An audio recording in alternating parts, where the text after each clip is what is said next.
Bonjour, Monsieur Keppel. Bonsoir, Nassira. Madame. Madame, toutes mes excuses. Je vous en prie. J'étais assez étonnée d'entendre dire de votre part qu'il y avait un tabou sur l'islam en France. Je vais vous montrer ces unes. Elles vont apparaître à l'écran. Voilà, c'est les unes de la presse hebdomadaire française depuis 1 ou 2 ans. Est-ce qu'on peut vraiment dire qu'il y a un tabou sur l'islam en France quand on voit ces unes? Ça. Vous n'avez pas écouté? Je vous assure que je vous ai très attentivement écouté, Monsieur Keppel. Non, vous n'avez pas compris. Non, j'ai parlé du tabou de l'islamophobie. C'est-à-dire que l'islamophobie, l'utilisation du terme islamophobie, interdit de penser les débats fondamentaux qui se jouent à l'intérieur de l'islam en France aujourd'hui. C'est ça que je dis. Il n'y a pas de tabou sur l'islam en France. On ne parle que de ça. Vous l'avez raison, avec des unes sensationnalistes qui n'ont pas grand intérêt. Mais moi, ce n'est pas mon problème. Moi, j'essaie de comprendre ce qui se joue aujourd'hui à l'intérieur de l'islam en France. Et je crois que c'est un débat qui doit être mis sur la place publique, car nos concitoyens musulmans sont des Français comme les autres.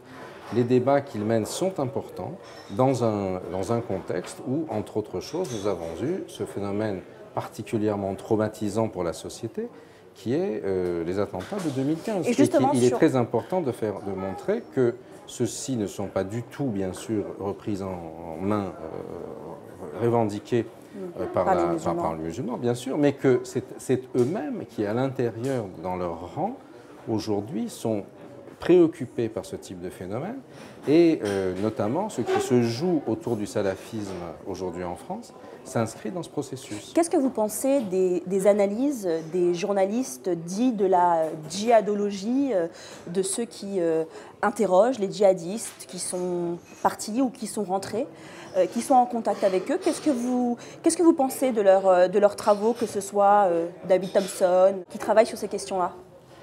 À la fois, ils apportent souvent des informations de première main. En même temps, je crois qu'il faut faire très attention de ne pas être trop dépendant de ces sources et de pouvoir garder la bonne distance par rapport à celles-ci. Vous voyez, par exemple, je viens de voir l'interview de l'un d'entre eux qui explique qu'il ne faut pas appeler ce groupe Daesh. Or, en fait, ça, c'est le message que veulent faire passer les gars de l'État islamique ou de Daesh, qui veulent l'interdire de l'appeler Daesh parce que ça les dévalorise à leurs yeux, vous voyez. Donc je crois qu'il faut quand même être assez, à mon avis, ils apportent l'information qui est parfois unique, mais que la prise de distance, ça c'est quand même le b.a.-ba du journalisme. Et alors justement, sur ces sources, sur ces djihadistes, dans votre ouvrage « Terreur dans l'Hexagone », puisqu'on parle de djihad dans ce livre, combien de djihadistes précisément avez-vous interviewé pour ce travail et quand est-ce que vous l'avez fait? Les sources essentiellement, ce sont les sources écrites, les sources du web si vous voulez, puisque interviewer les gens qui sont en Syrie, évidemment, ça n'est pas simple, sinon on risque de se faire couper la tête. On peut le faire via Skype, oui, par Skype, via Twitter. Effectivement, oui. Beaucoup le font. D'ailleurs, ces journalistes le font régulièrement. Oui, bien sûr, c'est ce sur quoi ils se focalisent. Moi, il m'a semblé plus important, avec les moyens que j'avais, de construire surtout le contexte, notamment le contexte social, le contexte politique, de lire ce qu'ils mettaient en ligne.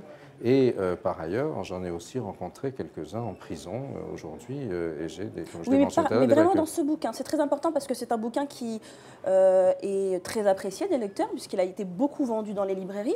Mais comment comprendre le djihadisme français, le djihad en France, si on n'a pas accès et si on ne retranscrit pas les discussions avec ces sources-là, puisque visiblement vous ne l'avez pas fait? Comment c'est possible de vraiment comprendre ce phénomène si on ne leur parle pas directement?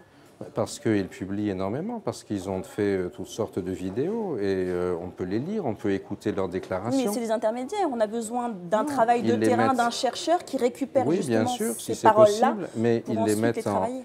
Ils mettent en scène leurs vidéos. Par exemple, les frères Bons mettent un certain nombre de choses en images et en ligne, et leurs propos sont importants.